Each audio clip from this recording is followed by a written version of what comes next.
The first time I heard that story, you had to be resuscitated, so you were dead for a period of time. Yeah, it totally was an eye-opening experience. So you think we're in the Matrix? I don't think that's the right question. What would be a better one? That would have sacrificed a lot of things that I'm realizing now is like I'm getting married and wanting to like start that next chapter, and seeing people that I know that I'm still friends with on Facebook and LinkedIn and Instagram, and they were successful in going down that journey. I look at them and I hear the conversations and I know what they're going through, and I'm like, man, you're not happy. You're not fulfilled. You're doing the job because that's what you thought you wanted to do. And I talk to a lot of them and they're in it and they just don't want to do it, but they're so far into that sunk cost fallacy of I'm $500,000 in debt. I've dedicated the last 15 years of my life to this. I'm not going to give up now. Like, I'll push through. But it's at the sacrifice of their time freedom, their personal freedom, their relationship freedoms that they want. What should people be allocating for marketing budget? It's hard for business owners to be educated in all this when you've got 15 employees screaming at you that, you know, X, Y, or Z process is broken, or this client yelled at me and now I'm upset, right? Like, we're putting out 30 different fires a day. Like, the idea that you're going to pay attention to how to properly ask a marketing agency to hire you is kind of absurd.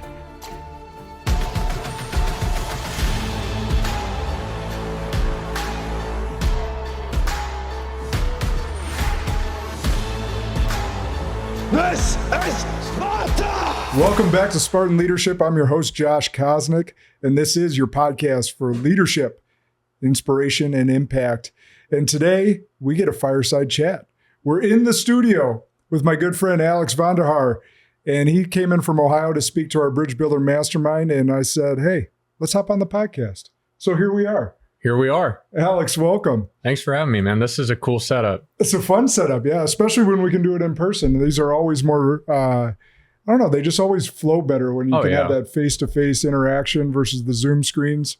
But let me give a little backdrop on Alex real briefly before we get into the Q&A of today and drop some knowledge bombs on all of you. My good friend Alex, we got to meet through the Arete Syndicate about 4 years ago in Miami, and we've just became friends, have done some work together. He came here to use, I should say, he came here to speak to the Bridge Builder Mastermind, but also the reason I had him in is he's a master of neuromarketing.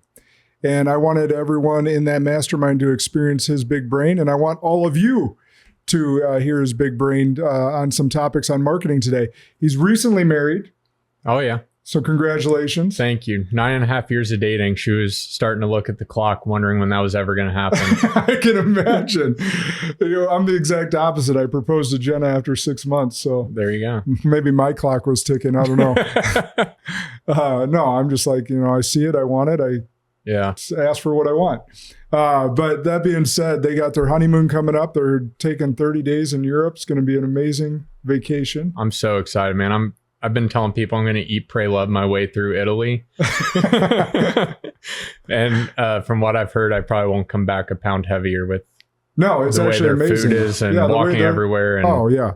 And I'll tell you this, the table wine, I know you're not a huge drinker, but like you don't have to order bottles of wine. Yeah. Like the table wine they serve you is phenomenal, and there's no preservatives in it, so you don't get hungover. Yeah. I'm so excited. Yeah. We're going to have a blast. Well, I hope to see lots of social media when you get caught up so I can see all the pictures and whatnot. Yeah, maybe. Well, good. Let's get into today. I want to start with origin story. Sure. Because I think you have one of the most powerful origin stories and that I've really ever heard. And talk through some of that. I got some questions around it because Alex didn't go to school for marketing, even though he's a marketing genius. So let's get into that. Tell us a little bit about that. Yeah. So originally I wasn't planning on going to school for anything like professionally related. I wanted to go be a CGI artist. So I've been really good at painting and drawing my whole life. Did AP art in high school and was like, I want to go be a graphic designer for like movie production sets. And, at the time, like CGI was starting to move into that next phase out of like the mid 2000s where it was still really fake, but like you could tell we were starting to get super real. And I was always fascinated by like magic and illusions as a kid. And even like for all my birthdays growing up was like begging my mom to get me like magic sets from Chris Angel or David Blaine. So like the idea of illusions and fooling perception had always kind of been in the back of my head. You really are Dr. Strange. Yeah, dude, I'm weird. So growing up, like leading into that, visited a few schools, went down to Florida to visit some, and parents and other influencers told me like, don't go to school for that. Like you're way more talented than that. You're way smarter than that. And I just don't think you're going to go anywhere and make any money with this job. So like any young 18-year-old man, you're young, dumb, and full of cum and want to just say F you to everybody. So I picked the hardest science major I could find and just said, I'm going to go do it. So that was neuroscience, went to school at Ohio State, was on track to become a full neurosurgeon. So I was going through the full medical route and psychology. And at the age of 21, I had a massive heart issue to where it was started by myocarditis, and then part of my aorta was starting to rip off during that, and fully recovered after surgeries and amazing doctors and a lot of time. But afterwards, I was talking with my advisors, and they were like, man, like your dream's kind of done if you want to do this. Like you can go do research, you can go into academia, you can even go finish out like and become like a brain doctor, like a full neurologist, but you're never actually going to do surgery. And because I was so hell-bent on focus down that path and nothing else mattered, I was like, well, I'm not going to do that. So I exited the program and went and worked at a flotation therapy tank center. So those big like sensory deprivation tanks that look like half car, half womb, and started working there. And within about 90 days of me working there, the owner was like, hey man, like we only have a little bit of runway left. Otherwise this place— Tell them a little bit. How much was a little bit? Oh, they were hundreds of thousands of dollars in debt. Didn't he say like 20 days or something like that? Yeah, we had less than a month to turn shit around. And from that, I was like, okay, so what do we need to do? And he was like, well, sales and marketing is probably the good place to start. So I poured everything I had of my life savings into a program the guy that run that program and started it, his name was Taylor Welch. It was called Traffic and Funnels back in the day. And Taylor's still a business mentor and close friend of mine today. But I literally poured every penny of life savings into learning sales and marketing. And from that, I've started implementing what I was learning around funnels and Facebook ads and Google ads and how websites need to function and flow and how to write really good copy. And I started just to learn and be a sponge and implement. And we were able within about 18 months to turn that business around from around 200K in debt up to 2.2 million a year in annual reoccurring revenue, because that was all membership based.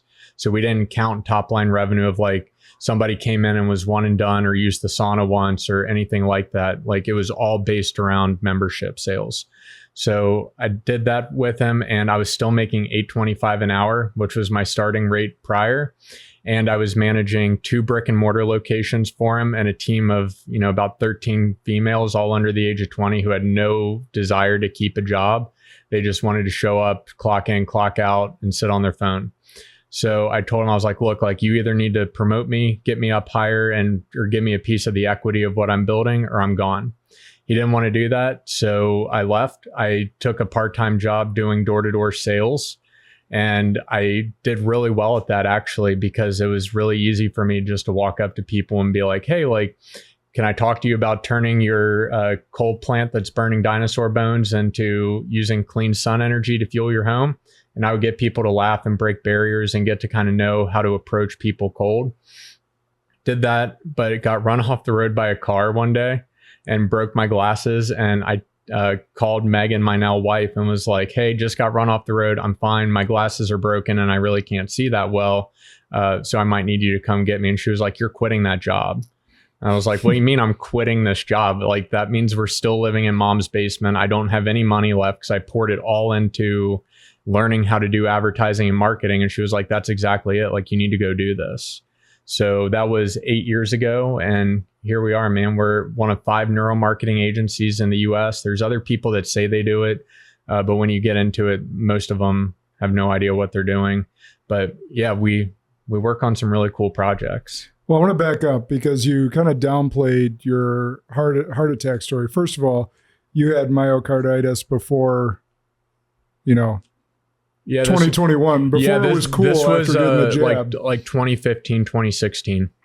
And the first time I heard that story, you had to be resuscitated. So you were dead for a period of time. Yeah. So that was a huge scare. Yeah. It totally was an eye-opening experience. It's rough, man. But ultimately, like, it made me stronger. It repositioned me throughout our life. And I think I would have been successful if that wouldn't have happened, and I was able to go down that field. But I think I would have sacrificed a lot of things that I'm realizing now is like I'm getting married and wanting to like start that next chapter, and seeing people that I know that I'm still friends with on Facebook and LinkedIn and Instagram, and they were successful in going down that journey. I look at them and I hear the conversations and I know what they're going through. And I'm like, man, you're not happy. You're not fulfilled. You're doing the job because that's what you thought you wanted to do.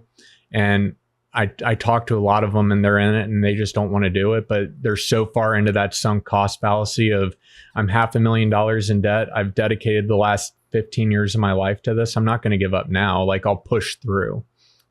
But it's at the sacrifice of their time freedom, their personal freedom, their relationship freedoms that they want, how their finances are controlled. It's all dictated by the hospital systems. Like, they don't control any of that. They don't control how many patients they see a day.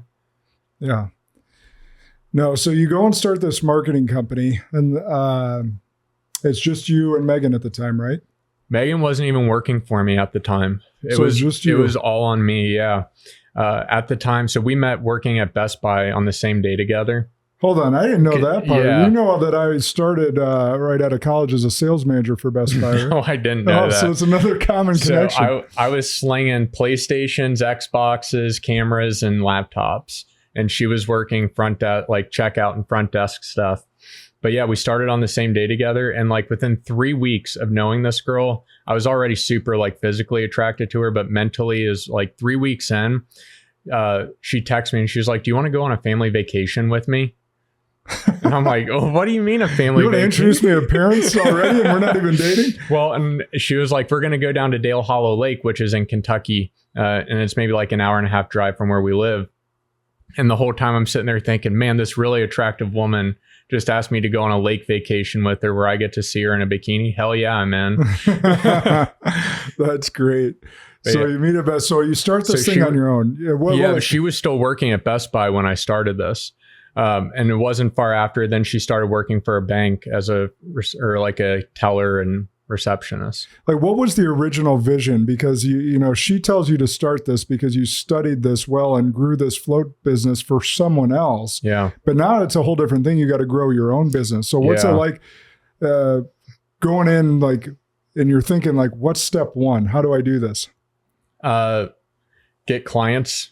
So I leveraged my door-to-door sales tech or like background a little bit and just started knocking on doors. I pulled up Google and looked at like the top 100 businesses in my area. And I just started this, like, kind of filtering through mentally of like, okay, who might be able to afford me a little bit?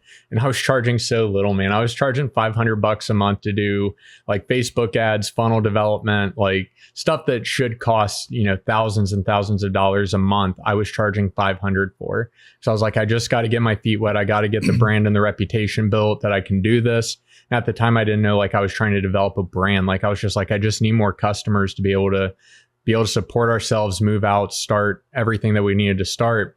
But it never, like, I didn't have the vision at the time of what I do now, of what I want to turn this into and how I'm leveraging these things.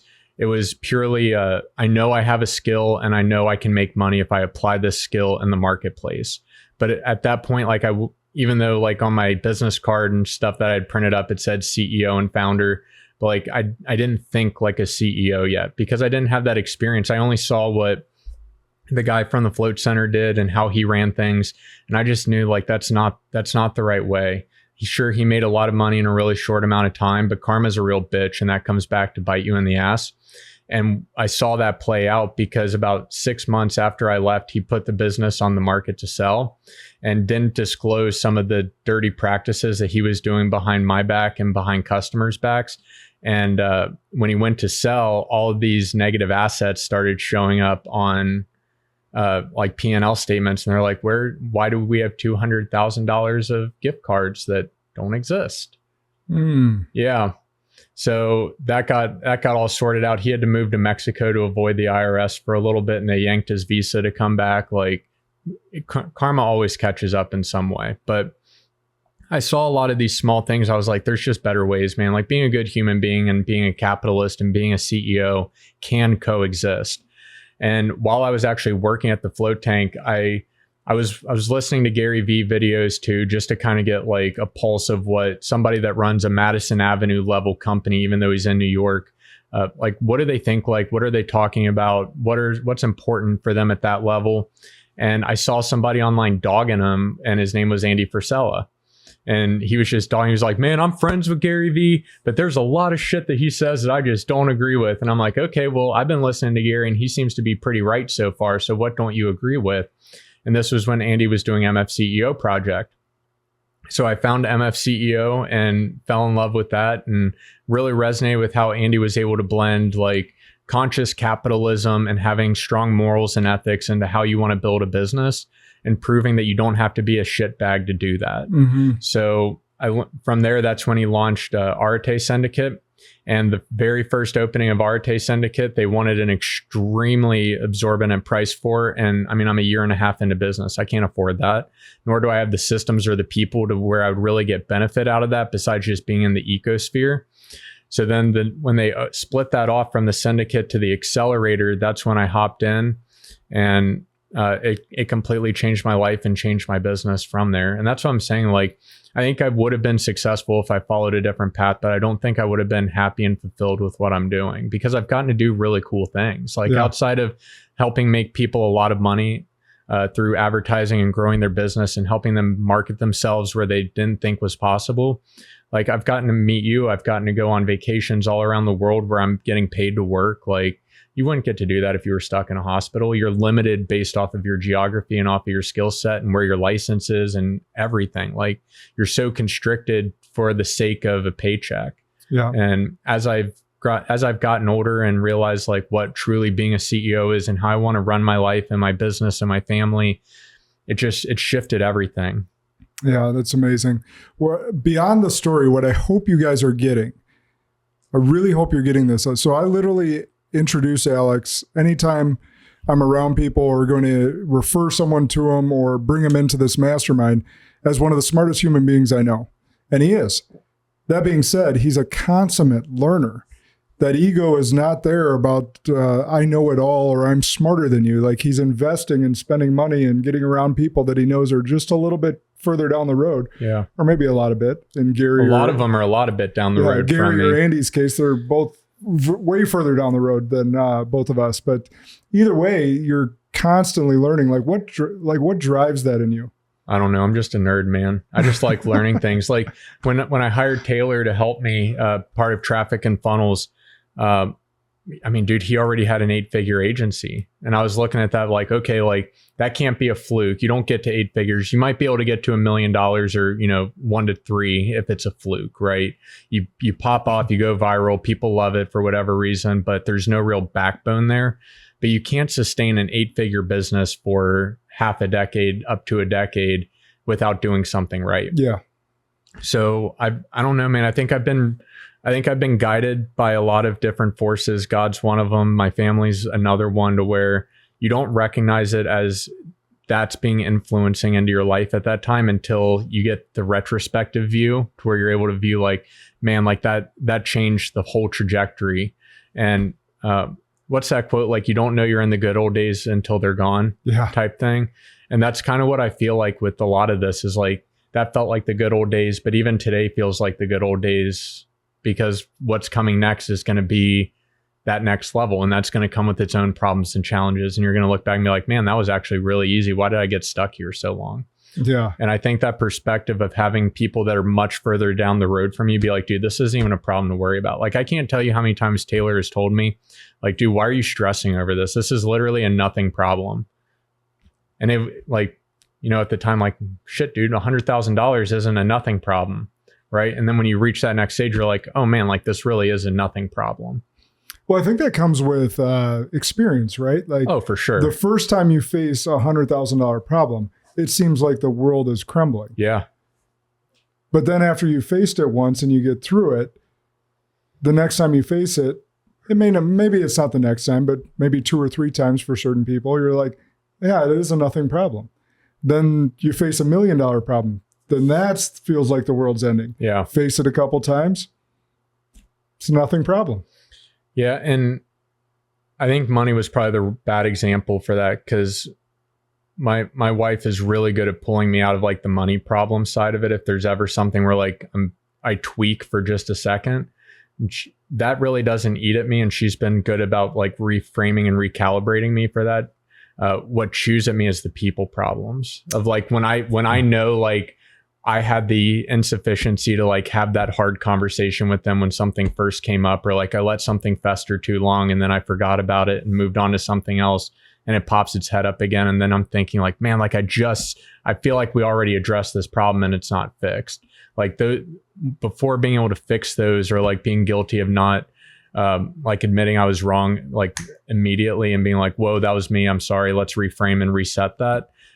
Those are the ones that typically eat at me more, that I feel the weight of, more than like ever a financial problem or anything like that. Well, I'm glad you brought that up, because as you were saying, that may be a bad example. I was going to say the people thing. Yeah. Because that's the harder problem, because people are people. Yeah. And they are our biggest challenge as employers, and our greatest blessing at the same time.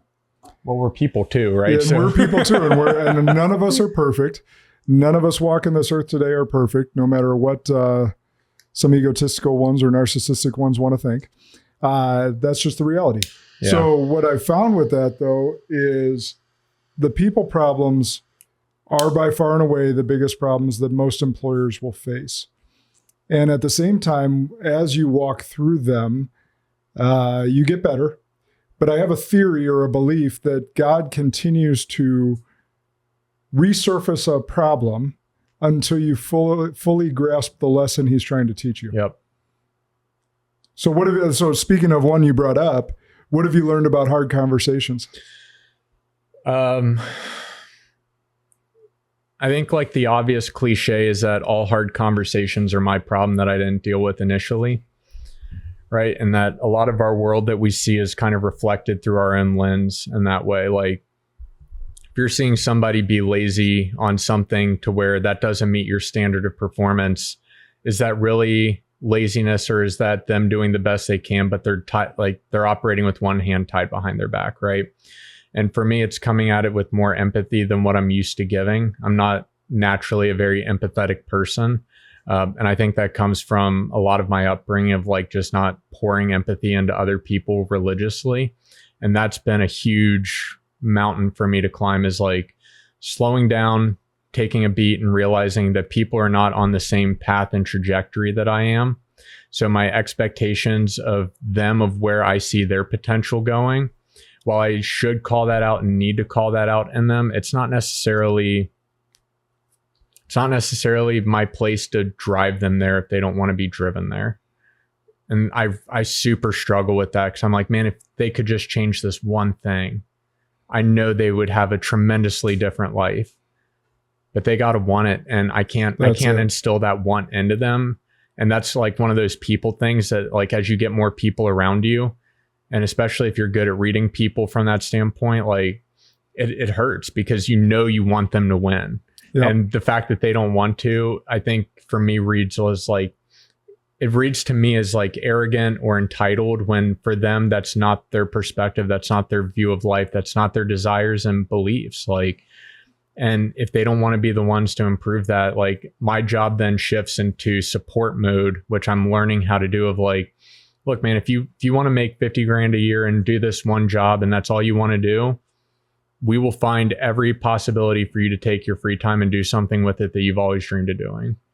But if you want to climb the corporate ladder inside of a small to medium sized business and want to be like a C-level with me, like, okay, that's a different path that we got to work through. And I got to start training you on how I think, versus like, hey, like, here's everything I need done today. You know, it's interesting. It just came to mind because of your near-death experience. Do you think because you have a different perspective on life, because you almost died, that changes your perspective on how not only yourself treats life, but you expect others to treat life? I don't think it changes how I expect others to treat life. I'm very much I'm a nerd in the sense that I think we're kind of living in a simulation and we're all giant large language models that are kind of running on repeat. I try to get to like the 10% that LLM wouldn't get to with people. And if I can't get there, then I just assume that they're an NPC, which is really shallow if people like don't buy into that theory. But it's not. Like, we're all experiencing our own version of reality with our own different glasses and lenses on from our previous experiences in life. And I can't expect you to have that same perspective shift or tilt that somebody else would. No, but it does drive me more. Like, it drives me more to try to do better with my relationships that I have. I tend to give people the benefit of the doubt way too much. And I just assume like people mean no harm when sometimes they do. And even at that, like, if I get scammed, that's on me. But like, I try to give people the benefit of the doubt for a lot of it. Yeah. No, that's really good. All right. So Alec just poured in 4 hours into our Bridge Builder Mastermind of straight marketing genius. Let's start at the beginning because most people may not know the difference between marketing and neuromarketing. Yeah. Marketing is a really big brush stroke across multiple things, right? Like, if you ask 50 different people what they think marketing is, you'll get 50 different answers. So my 51st out of 51 answers is that marketing's primary job is to sort and segment audiences, nothing else. People will say it's promotion, it's to, do, qualification prior to sales and to warm up sales. I don't think that's the case. Can it help inside of those ranges? Absolutely. But I truly believe that its job is to sort and segment.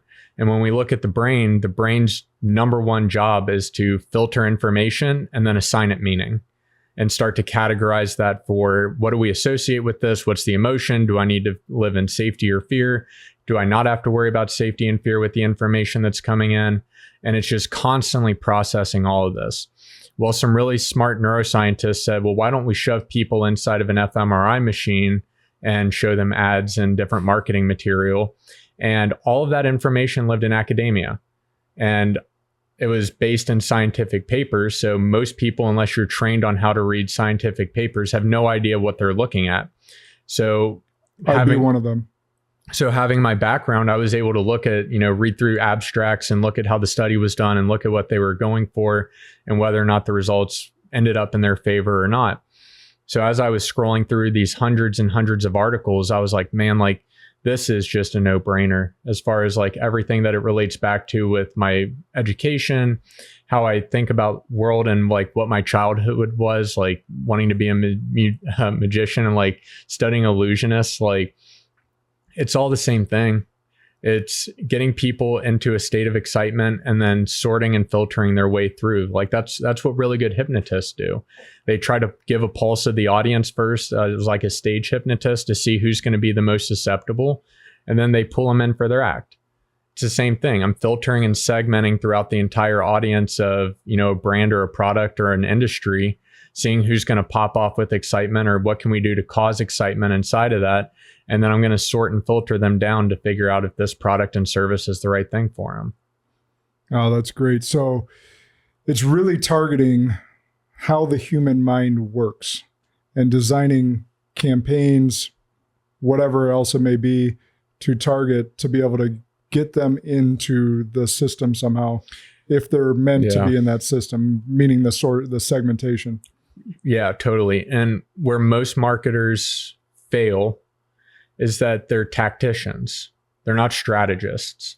And that's okay. Like, you need people that are tacticians at different levels, but you'll see like the title of digital marketer spewed across hundreds of thousands of people. I get hit up in my DMs by them daily. Yeah.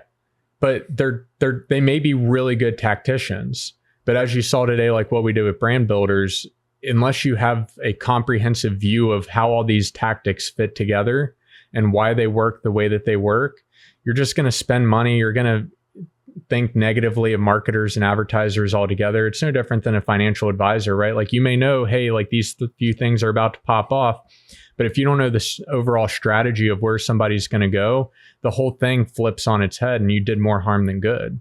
So I have a lot of problems with current marketers because they don't study psychology. They don't study business 101 even. Like they're stuck in this idea of like, I have to be the monkey that's better at pushing the Facebook and Google buttons than the next person, instead of thinking on that higher level of how do we look at influence and persuasion? How do we look at psychological frameworks? How do we look at economics?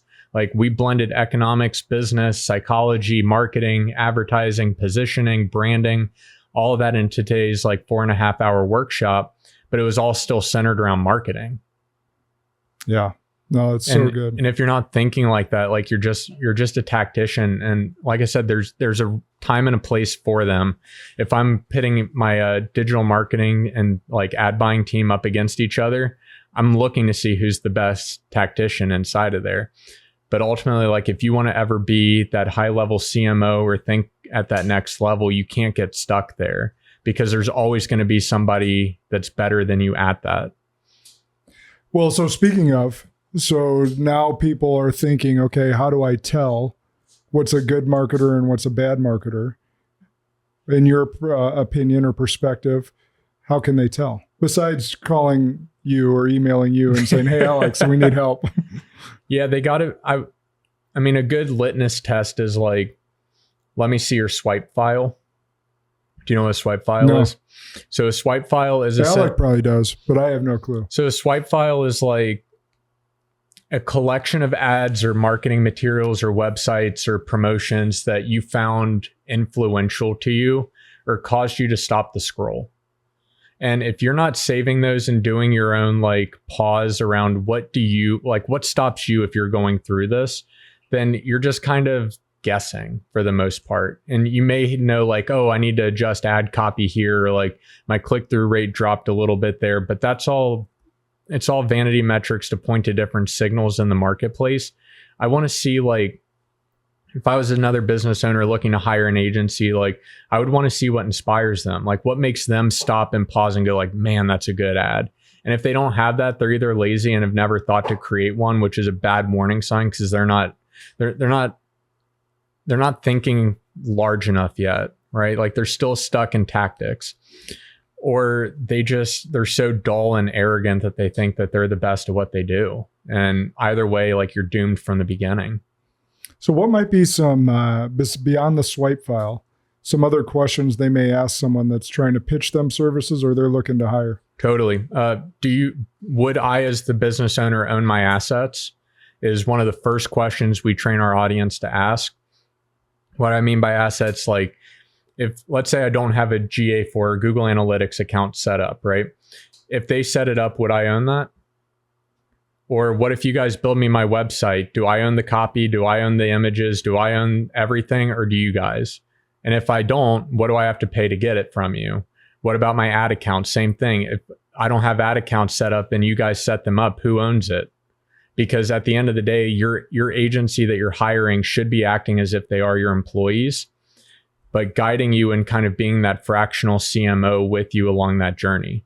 It means you're going to pay more, but ultimately, like the people that are fly by night, they're not going to tell you, like, they'll be like, oh yeah, you own all of it. Like it's all under yours. But unless you set it up and they walk you through it, like at any point they can clap back to these platforms and be like, no, like that ad account's mine. I created it. I did it under my profile. Here's the proof. You guys can even go back through your logs.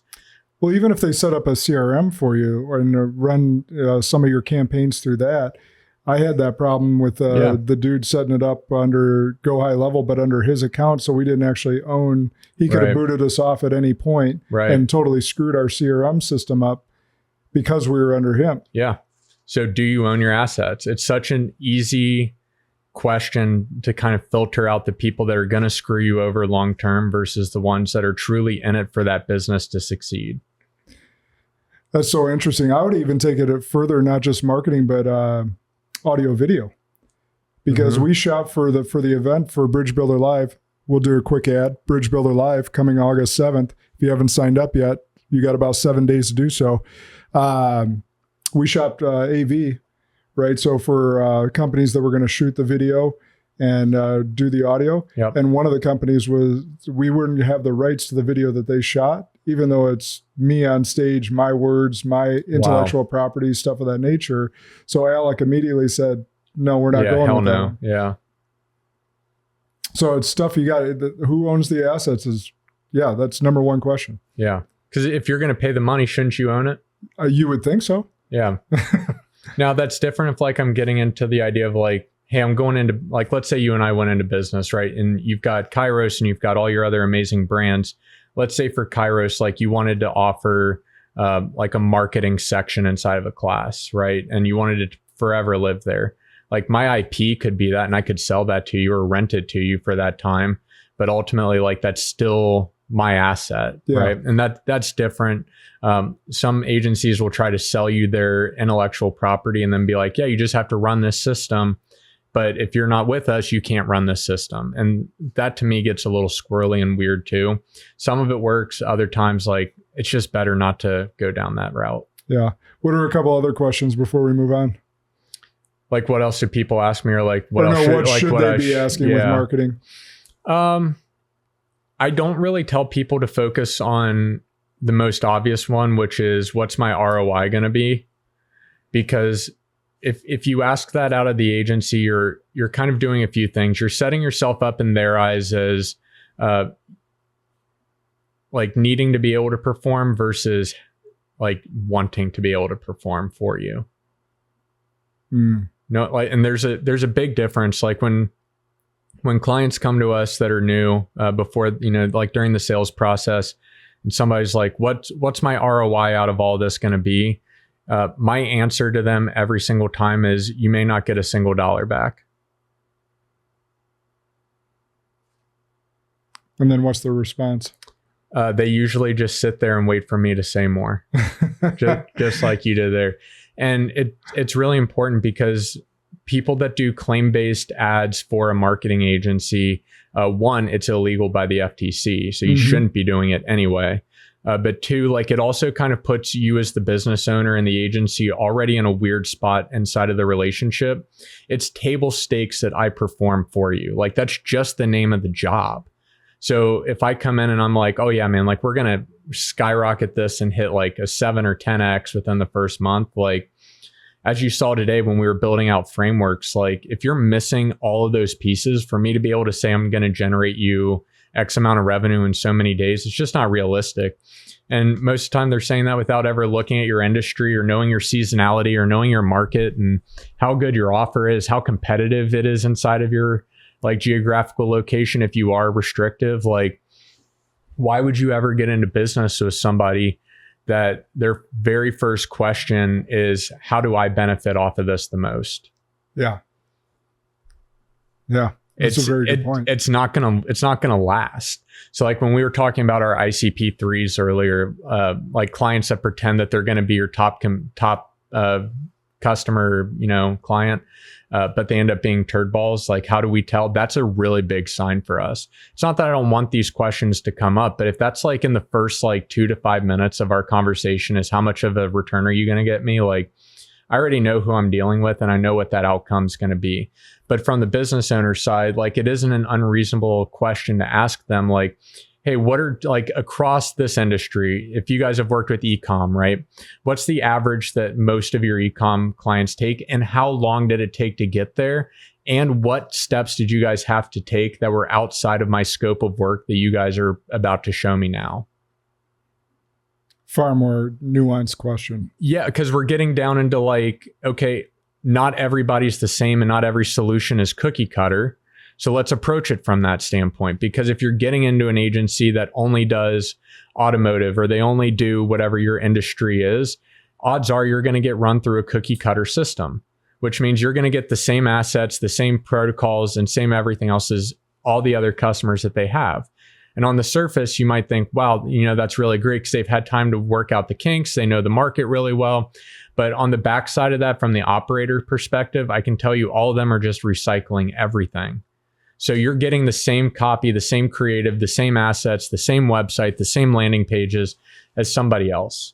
So it's is that really marketing a business, or are you just like rolling your cart into town and hoping somebody buys? Like, it's not really innovative. You're not pushing the boundary, and you wonder why you're getting mediocre results. Like, you got to break through that innovation. And most companies and most business owners don't know to ask that. And honestly, shame on us as an industry for not forcing them into that conversation from the beginning.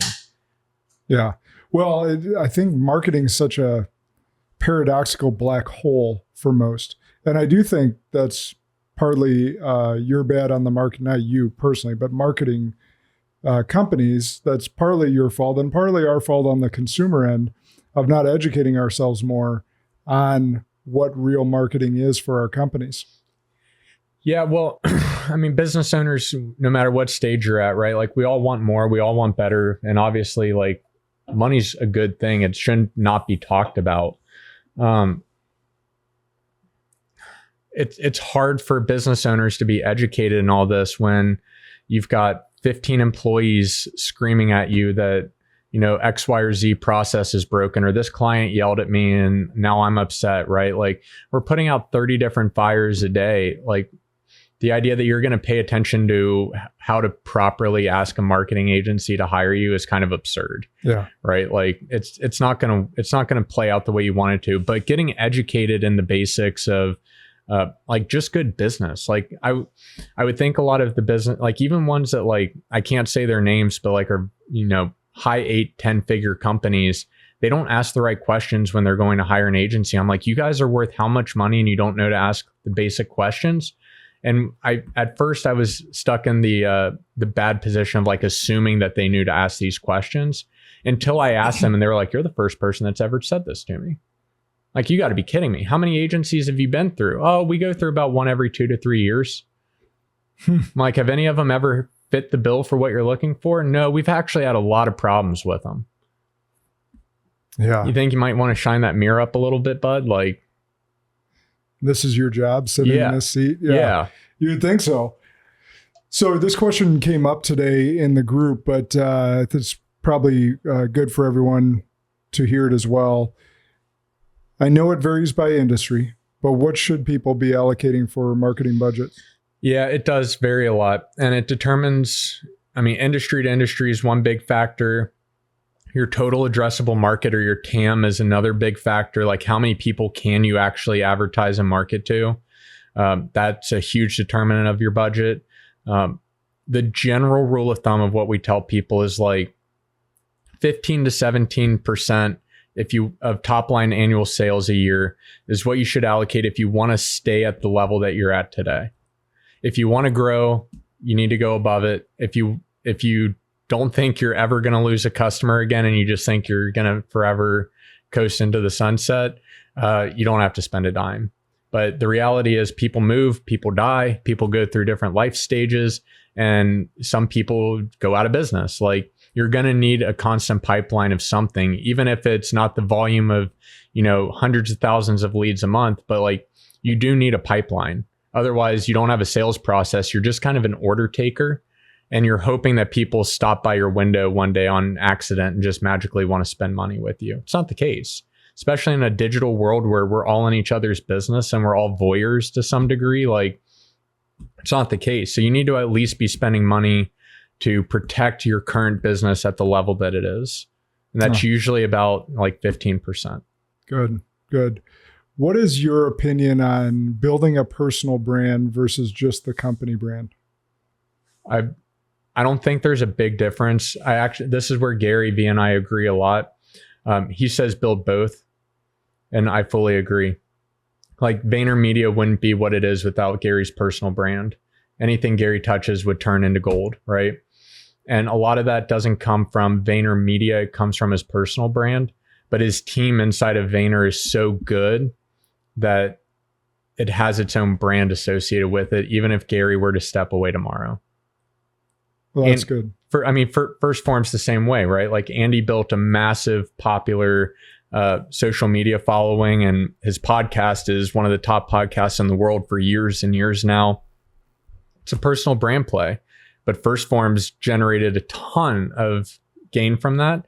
And also we're drinking it right now. Yeah, we're literally drinking it right now on a podcast that's going to be seen by thousands of people. Like it still has an impact. It might just not be correlated. And one of the things that we talked about during today's meeting that I think was really beneficial that I hope sunk in, because I hit it a few times, which is it's really hard to measure how fast someone comes into your business by the time they first click or first view to buy. And technology is getting good to where we can track a lot of that now. But how fast does it take for somebody to come through? Because we all want the instant gratification, right? Going back to if I give you all this money today, how much money are you going to make me in the next 30 days? I don't know, because I don't even know what your sales velocity pipeline looks like. Like how fast do you actually have people from first view or first click all the way to purchase? And is that adequate? Like if we're pulling people through so fast, like, man, I would imagine your chargebacks are going to be massive. Where like we talked about with mine, like for my agency, mine's like 18 months on average. That's not a bad thing. And I'm just securing future growth that I'm going to see in 18 months. So I know that this piece of content, I may get a client, might not. But in 18 months, will this add to my total brand valuation and reputation and all of our marketing? Yes. So it's going to have this ongoing compound effect that we get to leverage long term. Yeah. So I think you have to build both. Some people are restricted by companies and like they don't let them build personal brands because they think it's going to negatively influence theirs. And that's their choice. That's their right as a business owner. But ultimately, like if you're into, guns and skeet shooting and fishing and your company sells like robotics parts, right? Like just because they are in that robotics business doesn't mean that you have to talk about robotics. Like you can go and build a personal brand for what you actually find fun and fascinating. Yeah. Yeah. I think we talked about this earlier this year, but Rory and AJ Vaden did the research on how different generations are looking at personal brand versus company brand. And as we go down from the boomers down, it's a growing percentage that more and more people are apt to buy from someone that has a personal brand versus just a corporate brand. Yeah. And it's fascinating because, so to give everyone perspective there, let's say you have company A and company B. Company A just focuses on corporate brand. Company B, the founder, the CEO, or the leadership team, however you say it, has a personal brand and a corporate brand. They're buying from company B because they're starting to break the barrier of know, like, and trust. Yep. So it's pretty fascinating. And so for everyone to get that is, if you're just selling to baby boomers, doesn't matter. Yep. Anyone below the baby boomers, so Gen X and below, are starting to appreciate and buy more from personal brands. Yeah, the nameless, faceless company isn't going to fly anymore. Yeah, it's pretty fascinating.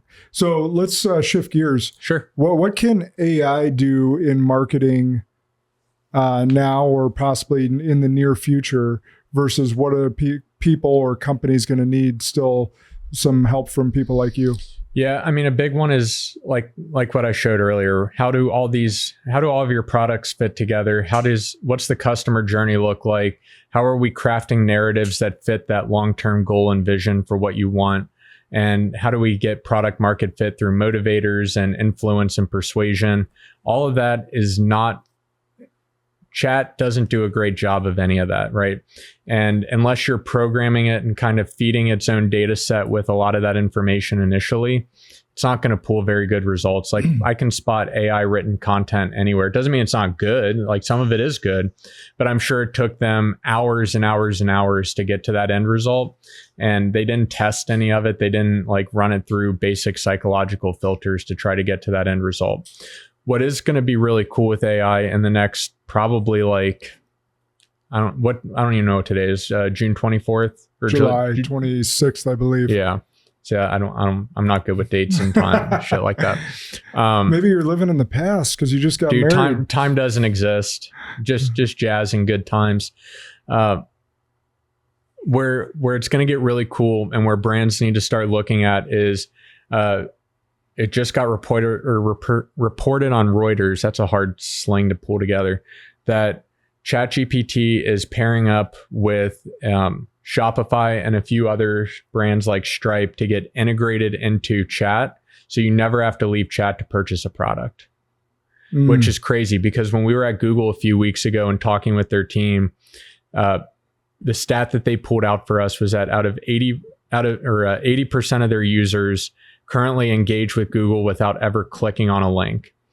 And when you look at Google's market cap and their business evaluation and where they're pulling the majority of their money from, the vast majority is through the Google ad network, which is massive, right? Like billions and billions of dollars a year are spent on Google ads alone.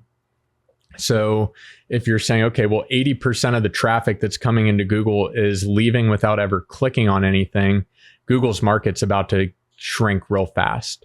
So we were going through like pillars of traffic and awareness earlier, right? Like how do we get paid? How do we get organic? How do we get partners? How do we get outbound and all that? So looking through this content model, a lot of businesses right now are super fragile, meaning like they've built their entire business model on Google ads working or on Facebook ads working.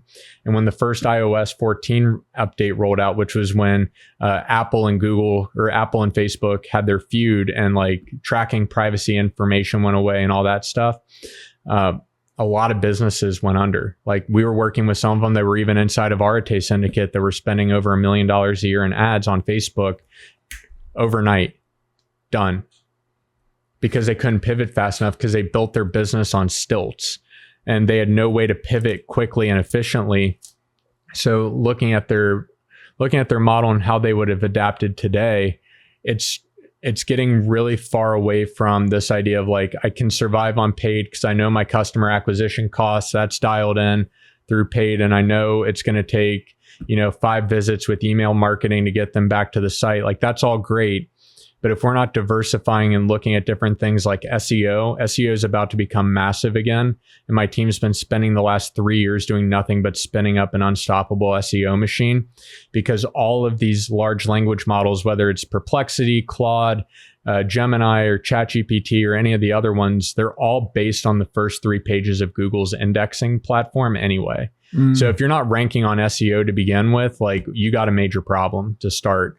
And then number 2 is that there's now like general engine optimization for like generalized AI. There's AEO, which is answer engine optimization, and how well like all these like Google's AI overview is a good idea of like AI or AEO, answer engine optimization. You type something in and it pulls up in the AI overview window. That's all AEO. But that's also based on, is your website passing like the basic fundamentals of speed and performance in order to get that ranked answer up there. So it's no longer going to be like, how much is the cost per click? It's going to be mainly driven a lot by impressions. Because an impression for that is any time that your website is displayed and that the bot had a chance to crawl through your site and pull back all this information.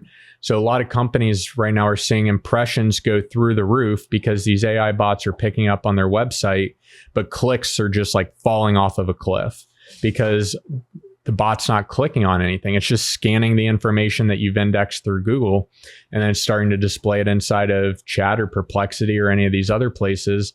And it's not giving you an opportunity to click and buy anything. So that's where like this next big wave of digital marketing is probably going is you're going to be able to click and buy things really efficiently within these platforms. I just see that. Yeah, Google, if they don't shift, they're fucked. Yeah, like I'm just sitting there going... Well, at least on that side of their business, they're screwed. Yeah, because I heard, maybe it was from you earlier in the year about that as well. And that seems like the next thing. Like I'm on Chat far more than I'm ever on Google. Yeah, and you're not the odd man out on that. It's just so you get a more detailed answer, and you get it just as quickly. Well, and the ability for follow-up, right?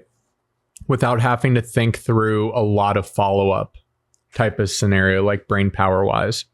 So like if you don't like the answer that Chat spit out to you, or you want to like double click into a topic within Chat, it's building your base history over time. So it already is starting to fill the contextual loops of where it knows that you're going to ask follow-up questions, because they're in the business of conserving tokens, right?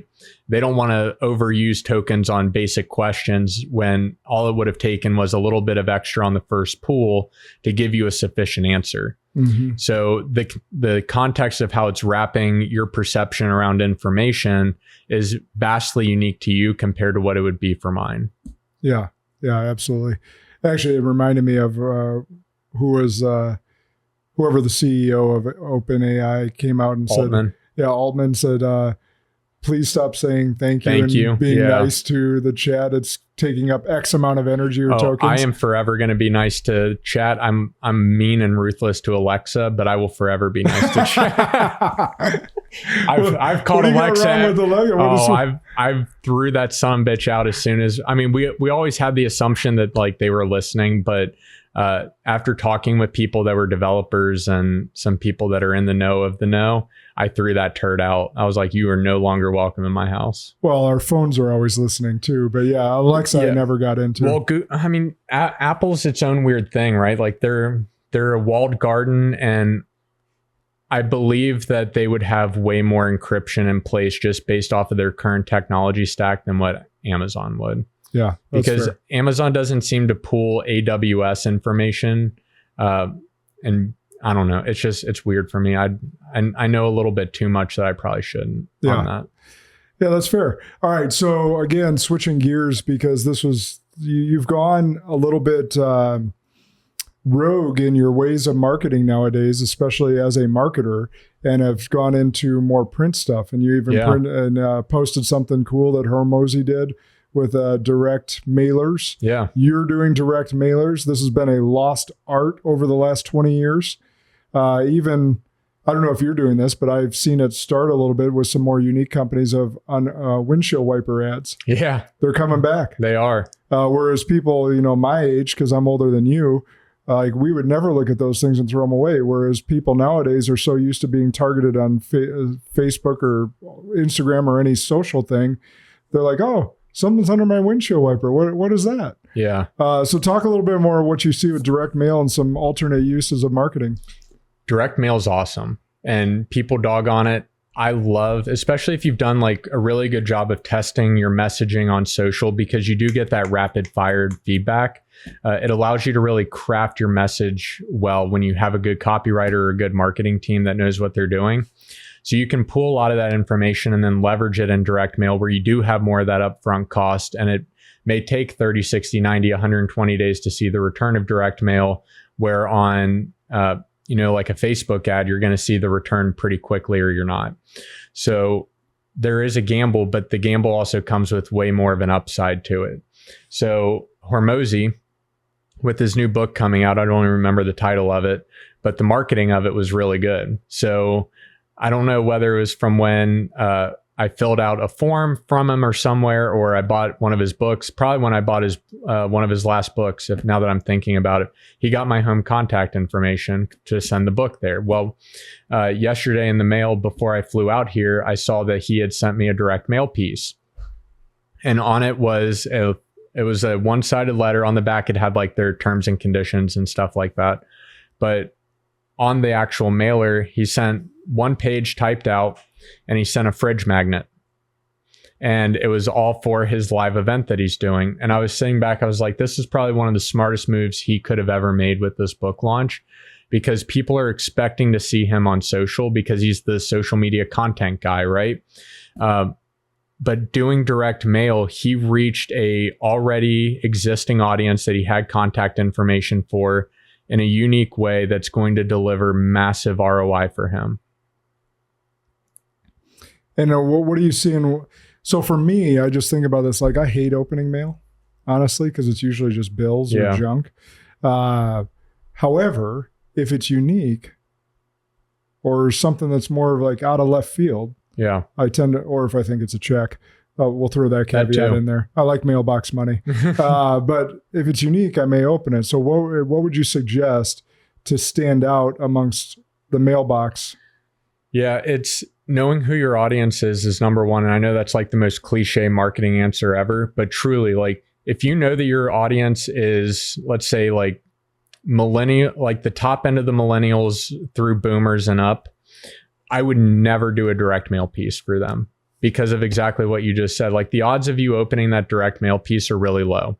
But let's look at the millennial generation and younger, specifically millennials right now for the first time, because our parents threw out the mail. Our grandparents didn't really engage with it very much, but their parents did. So this cyclical pattern is starting to come back again to where they threw it out, so we never saw it. Now that we're first-time homeowners, first-time condo owners, in our apartment out of college and have a real job, like we're starting to open mail. So for us, we're not as oversensitized to it. We're not over aware of what these tricks are yet. So you get more of an engagement and more of an immediate response out of this generation, which is really cool. The other side is like with technology now and how it can integrate into like Shopify and WordPress and all these things.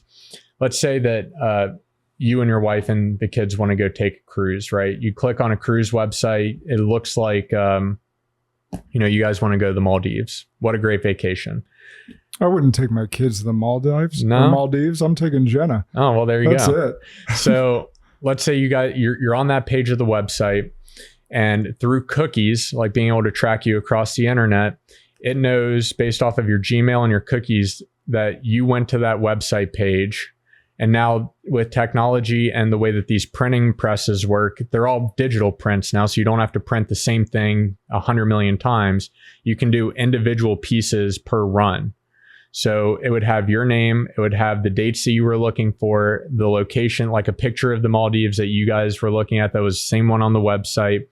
And it's able to do all of this at scale and print and send that out. So you don't even have to think of like big blasts like what Hormozy did. You can really start to think, okay, well, if somebody hits let's say I'm selling fishing gear or like that cruise, I can think in those smaller terms and start to target people in unique and different ways that weren't necessarily accessible to us a few years ago. Because of the tracking capabilities and what we're able to do, it's truly unique that we can start to become a sniper when everybody else is still shotgunning their entire approach. Mm-hmm. You see this a lot during the holidays too. This technique will really start to pop off a lot more this year because it was super effective last year. So let's, that just, glad you said that, because that actually just reminded me, I in my head, I went to like gifts or surprising a clients, pivoted to how do we market to our existing clients to make them long-lasting clients? Yeah. Because you said today, and I thought this was brilliant, because I know you say this all the time, is like, marketing doesn't end once we acquire the client. Yeah. Right. So go into that a little bit more. Yeah. Like most people are familiar if they've been in the business world or do marketing or have heard any of my podcasts or read the Neuro Insider, like there's top of funnel, middle of funnel, bottom of funnel. And that's where like most gurus or digital marketers or online marketing geniuses sit, is they're like, how do we optimize all of this? And that's great, but that's literally half of the equation. Just because the sales process starts doesn't mean marketing stops. Marketing can still support sales during that entire process. And then once the sales process is wrapped up or done and they're a client or a customer now, marketing has to kick back in immediately. And whether that's gaining testimonials and referrals or reviews or reaffirming the purchasing decision that just happened, if people, might be part of an audience segment that typically have like buyer's remorse right out of the gate, like marketing messaging and marketing assets can fill that gap really easily. One of the biggest areas is like onboarding. People don't think about marketing during their onboarding calls with clients when it's literally the prime opportunity to do that. But on the back side of the funnel, so let's say we have top funnel, middle of funnel, bottom of funnel, the sales process, it flips and inverts itself again to a normal triangle, to where the top of that is then the honeymoon phase, which we've all been in, right? We buy a car, we buy the vacation, we're so excited and jazzed, the dopamine and serotonin are just flowing through us and we couldn't be happier with what we just did. Then afterwards, we get into the phase once time sets in, because time heals all wounds, but it also distracts the hell out of us, is the what have you done for me recently phase. And this is where a lot of brands never think to market or advertise towards, is people that might like actually come back and be customers again. And just because they were at one time but not again, doesn't mean that we can't reignite their passion or remind them how awesome we are, or follow up and be like, hey, like we know it's been 30 days since we've talked with you, or that you've opened an email from us. Is it us or is it you? Right. And getting creative around engagement ideas that way. And then the bottom layer of that is what we call the death zone. Like you lost the customer, they found somebody else with a shiny, better mousetrap seduced them. And a lot of times it's just out the door. But that whole back end of that process, because it is much cheaper to retain a client than it is to acquire a new customer, we have to focus back there just as much as we're focused on the top. It's why I get so upset when marketers tout nothing but ROAS, which is return on ad spend, because that's only measuring the very first purchase. Mm-hmm. The real North Star of what business owners need to be looking at is lifetime value over customer acquisition cost. And how do we drive that multiple to the freaking moon? Because that means our customers are coming back and they're so excited to buy from us again. They're so excited to be a part of our culture. And it builds the business with so much more ease, where if the only metric you're focused on is return on ad spend, I'm going to blow you out of the water with my marketing and advertising tools. And it's not that I have a better trick or tip. Like I'm caring so much more about what my main North Star is, which is making sure that they're having an amazing time with our product or service. Let's use First Form as an example. Let's do it. Let's give them a real life example. With this grape smash that's fire, by the way, this new flavor. Well, they switched over to Form Energy on these with the partnership AB. By the way, this isn't, actually, we'll call this an ad. They didn't pay us. They should. For this, but they should. But we're going to call it an ad because it is phenomenal. They nailed this. But let's use them as an example. Like when I first became a First Form customer, every package I got a handwritten note on the receipts. Yeah. From whoever packed it. Why do you think that worked for you? It was so different than anything because this was in the time. So let's say I became a customer in let's call it COVID time, 2020, 2021. Amazon, I've gotten umpteen million Amazon boxes by that time frame. Never got a thank you note in there. Never got a handwritten note. I've gotten from every department store, Target, anything. We get how many boxes that get shipped to our door. Not one has had a handwritten note. Except for First Forms. All right. Well, let me flip this on you.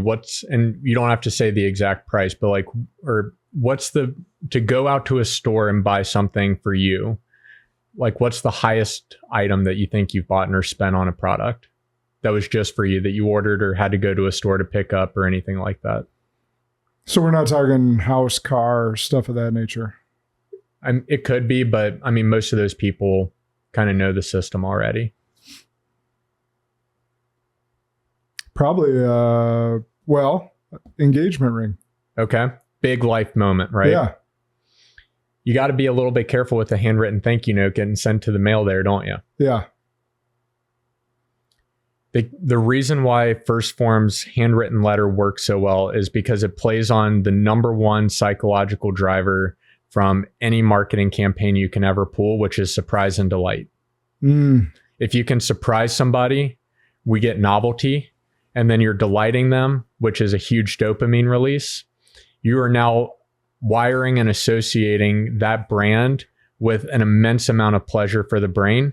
And the brain doesn't discriminate against neurochemicals, right? Like they just are what they are. They're influencing neurons on the micro level and on the macro level. So it can't differentiate that this was done by an ad, or this was done by a company, or this was done by a friend, or this is what sex feels like. It can't differentiate any of that based neurochemically. So when you're having that experience, surprise and delight is one of the most powerful combinations a human will ever experience. Let's go further. I love that, because let me break down my customer journey, and maybe this will help you dissect the marketing triangle and funnel that you went through. Started following Andy. Started listening to his podcast. Joined Arate Syndicate. In Miami, they had protein, and collagen in the back of the room. For your coffee and shakes. Yeah. That's right. That's the first time, because I've been, I played college football. I've been a solid workout person most of my adult life. Never tried the product before. Got to know Andy. Tried his product because we're at Arate Syndicate in Miami. I was like, oh, this is good. Well, I'm taking protein anyhow almost every day. I'm going to switch over to his stuff. I know him. I like him. I trust him. Then I become an ambassador for First Form. And I've continued to be a supporter. And now, because of my own journey through 75 Hard, and now other people are joining that bandwagon. I've been to Summer Smash, like all these different things. Like they're doing all these little things very, very well, so from personal brand to corporate brand. Yep. break that journey down a little bit for us. Through what frame? I'm just thinking about how someone else could replicate how well they've done with their marketing and branding. I would say what Andy has become a master at is he truly understands every touch point matters. And whether that is through social or whether it's through the events that he puts on, he cares more about you than you will probably ever care about you in your life. And you know him, but most people have not met him. But on the aggregate, he cares more about you than what you probably care about yourself. That level of empathy and give that he has towards that customer experience, 99.99% of businesses never get to, because they're so focused on today's firefighting problem. And what's funny is that if you stopped focusing on that, but focused on the customer journey and every touch point along the way, how many of those problems would actually vanish? Right. Right. So we're putting out what's the adage, right? That the candles are melting in the house, there's smoke in the room, and I'm focused on blowing out a candle. Like, no, your house is on fucking fire. Like, you need to get out of the house, type of thing. And that's what Andy's done, is he's elevated his perspective outside of being a tactician, like we talked about, into a strategist. So he walks through that entire customer journey as a strategist. Where's somebody most likely to fall off? Where is there going to be friction in the process? And how do we solve that? Like, a really good example, during COVID, there were porch pirates in our neighborhood because we live in a nicer neighborhood and a really good area. So people were coming by and just swinging packages off people's porches. One of them was a $400 first form order where I re-upped on energy drinks, protein, snack. I mean, it's not hard to spend $400 at first form, right? So the package said it was delivered. I looked on the back porch, because UPS hides shit all over the place and you can never find it. Anyway, we figured out that the package had been stolen. So I messaged into their support team. I was like, hey, this is 100% not on you guys. I am fully willing, if you guys just want to charge my card again or rebuy the order, I am more than willing to pay the same amount. I want to get my stuff. Like, I'm running out of protein powder and stuff. And their response was, absolutely, we will replace it 100%. Don't worry about it. We just want you to get the package and we'll actually overnight it to you. That got I'm talking about it now years later. I posted about it on my social then. I refer a shitload of people to First Form, and it cost them $450 because what he understands is that customer acquisition cost over lifetime value matrix I was talking about. He understands my lifetime value with them. If he doesn't treat me as a single buy off, is going to exponentially go through the roof and have a multiplicity effect long term. And most of us can't get out of our own daily problems to figure that out for our own company. How do we get that multiplier inside of our business? It's not, and this is why I hate the word scale. Like, okay, what are we scaling? Are we scaling that? Are we scaling customer service? Are we scaling sales? Like, it all ties together, but it ultimately comes back down to how do we care more and how do we deliver that exceptional experience? Where are the touch points going to fall flat and how can we reinforce those? We all have holes in our cheese, right? Like, we all know where we suck. So why not try to fix those up? And if we know, hey, this one's probably not fixable without a person or without a big investment, what can we do in the short term to steer that around so they don't ever experience it? Yeah. So I want to, and that was brilliant. And he does it with the lens of this company was built one customer at a time, and it's still built one customer at a time, even though it's probably valued at multi-billion-dollar now. Yeah. And so if you can be a brilliant strategist with the lens that your company has built one customer at a time and in creating that exceptional customer experience, you can explode too. Think about the amount of negative press a company gets when they screw up horribly.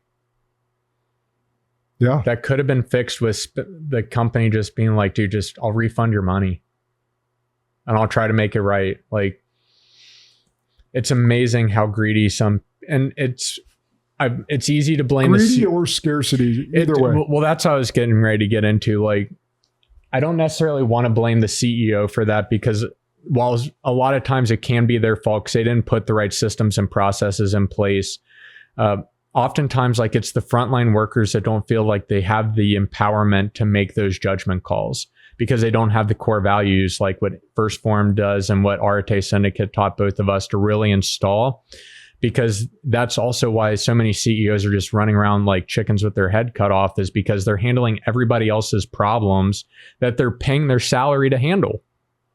Yeah. Why am I solving your problem, bro? I don't need to be solving your problem for what I'm paying you to do. Operate within the core values, and odds are you're going to be okay. Yep. The worst case is that I'll say, man, we really screwed this up, and this is how we made the jump. Maybe we should investigate that a little bit more. But it's never anything you're going to get fired for. I'm more likely to fire you if you purposely break our core values and just don't give a shit. Yep. 100%. 100%. I mean, I don't think this is revolutionary. Do you? No, it's not revolutionary, but it is, what's common knowledge isn't always common practice. Yeah. And so this may be common knowledge, but we're not seeing it enough in the business space.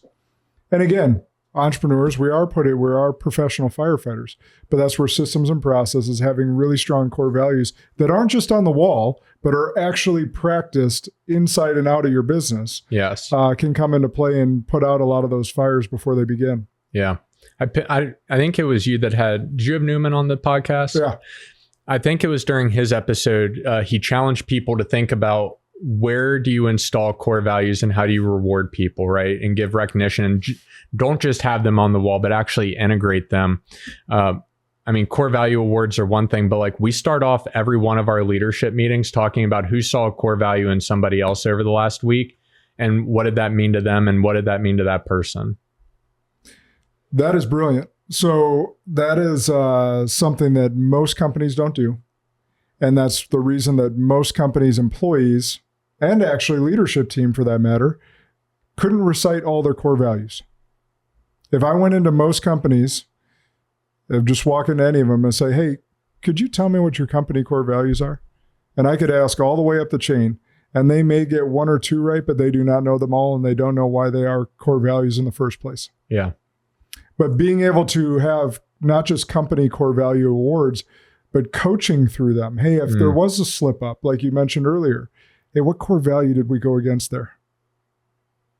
How do we make sure we don't do that next time? Yeah. And being honest and open to the idea that it might be that they actually thought they did the best that they could with the rules and the tools they were given. Like, I can't tell you how many times I've walked into a conversation like that.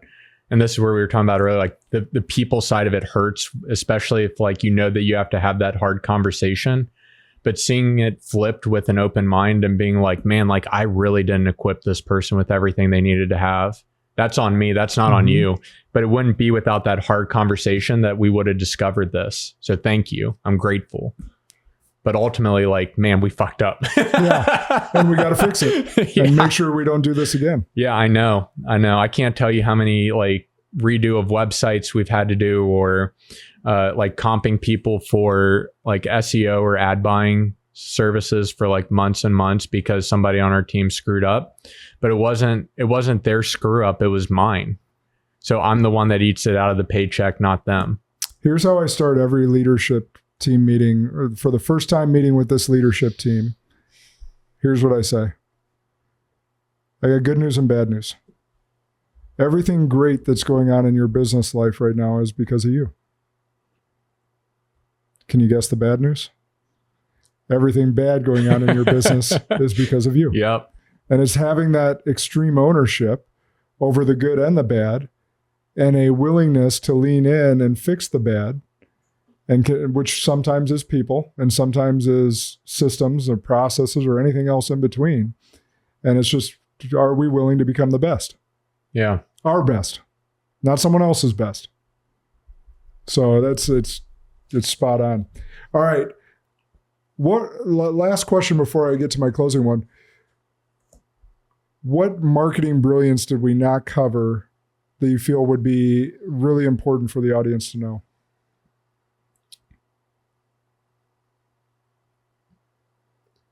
Let's look at this from people that shouldn't hire an agency yet and who want to learn some of the skills themselves, because there are, with like GPT and all the unlimited information that's out there.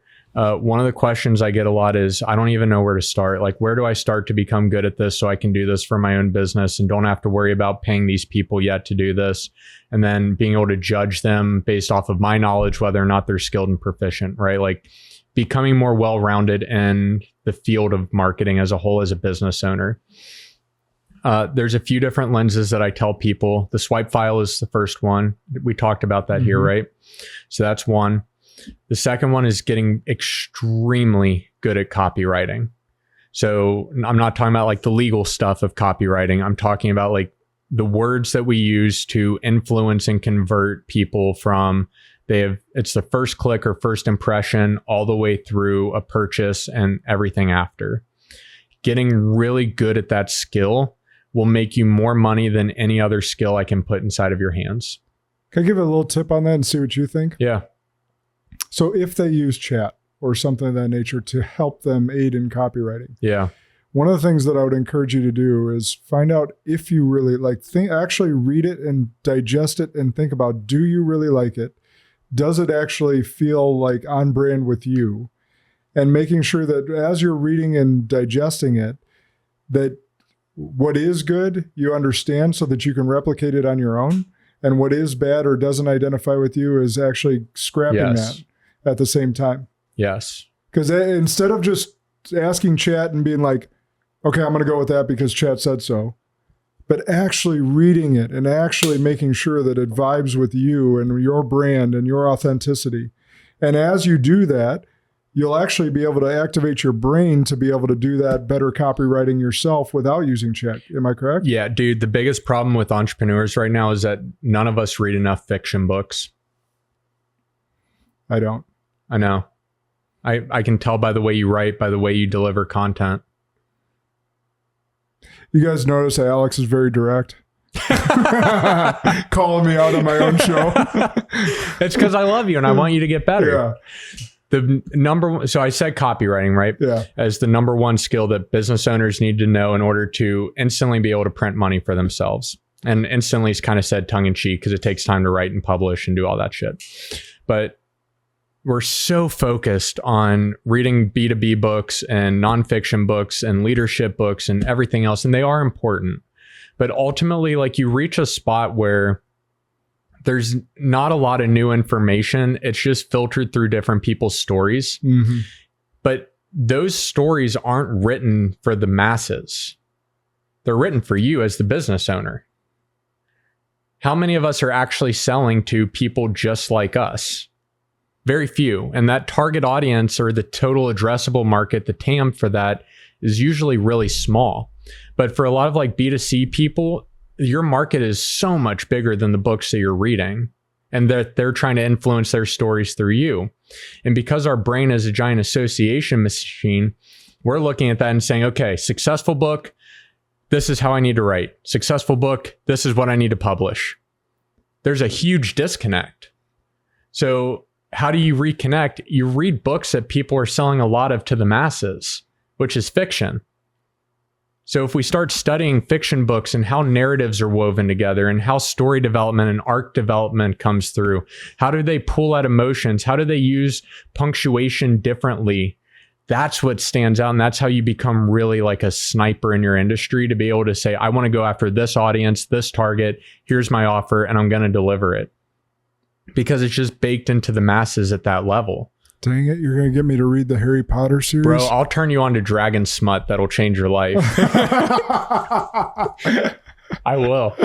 But when you get good at like reading fiction, you're like, man, like I actually used to kind of enjoy this when I was a kid, right? Yeah. Like it's not. I read the Hardy Boys. I read all the different things as a kid. Yeah, but we got sidetracked, right? Like we got told, oh, you can't be reading this stuff anymore now that you're a business owner. Or, I'm too busy. I don't have time to read.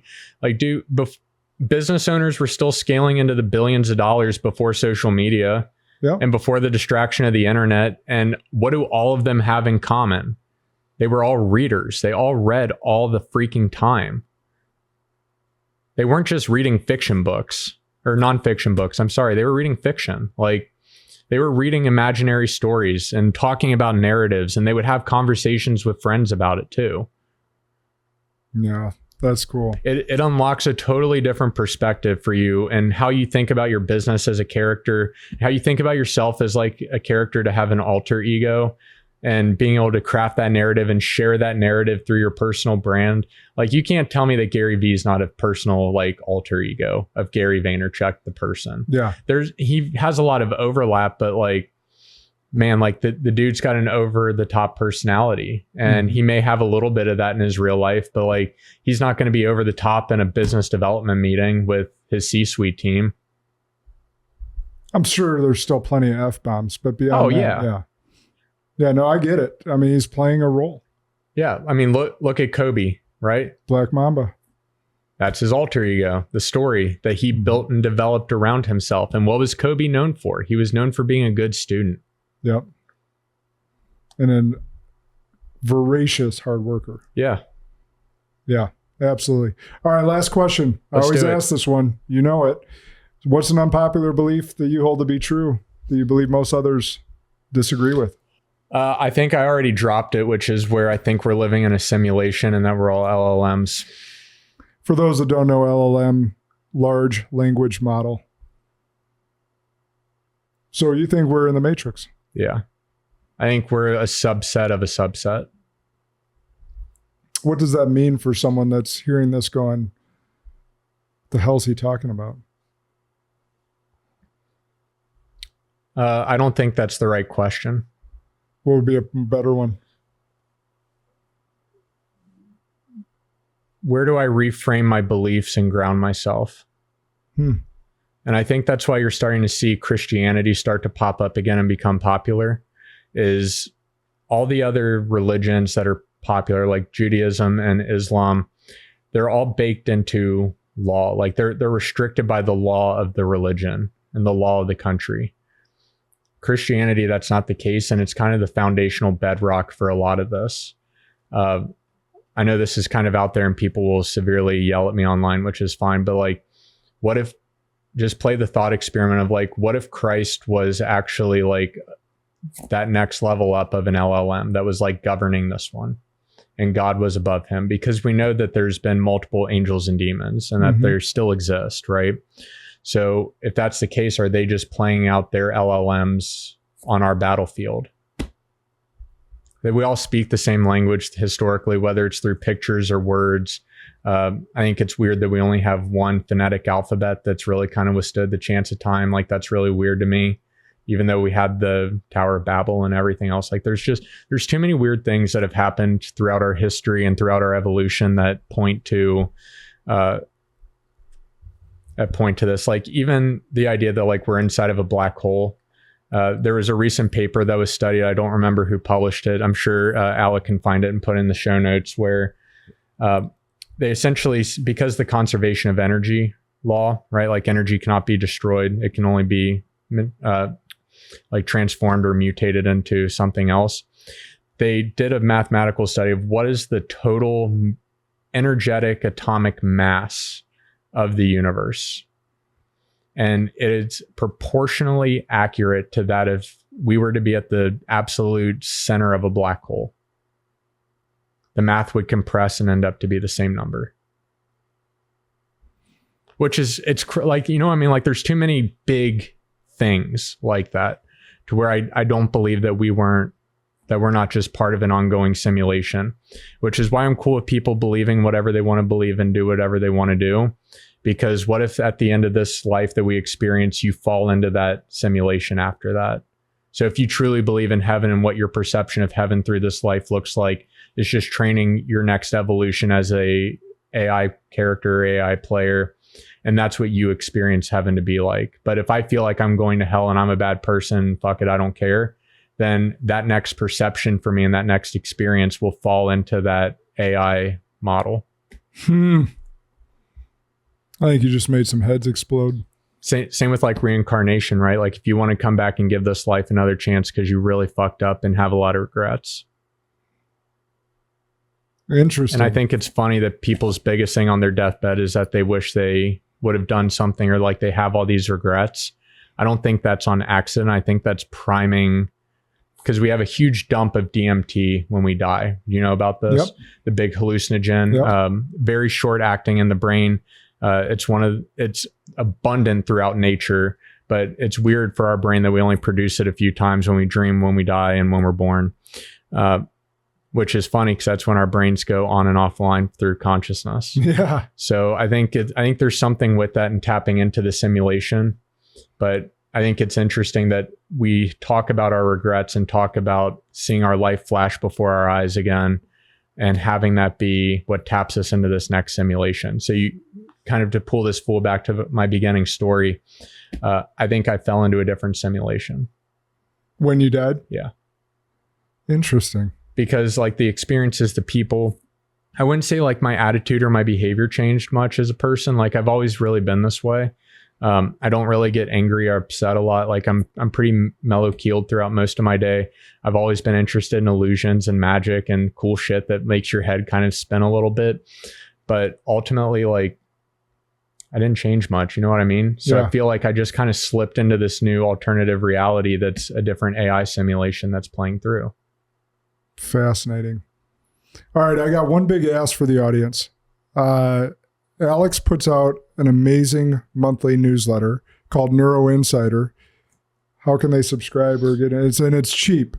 So you guys should be subscribing to it. It's super cheap. And I actually have a free version of it if they want to read it on Substack. It's not the full thing. So every month we print out, it's a monthly mailed magazine. It's like 16 pages, usually 16, 20 pages. We do guest columnists. Josh has been a guest columnist. But you can go to our website, hiddenfallsmedia.com, and you can find how to subscribe to the print version. Or if you want the daily one that we actually publish articles daily for you, that's inside of Substack. You can download the Substack app, type in the Neuro Insider, and it'll pop right up. Perfect. Any place you want them to follow you? So both of those are great, man. Right. And thank you so much for having me on here. This has been a blast. Awesome. We went from everything from AI to marketing to blowing people's minds with AI simulation at the end. All right, guys, you know what to do. Alex dropped some amazing knowledge nuggets. Share this far and wide, please. And give him your number one takeaway. Shoot him a DM or whatever it may be. And please do that. Our guests always enjoy hearing what you learned. So share it far and wide. Remember, the good and great are the enemies of possible. Lead like a Spartan today. Woo! Done.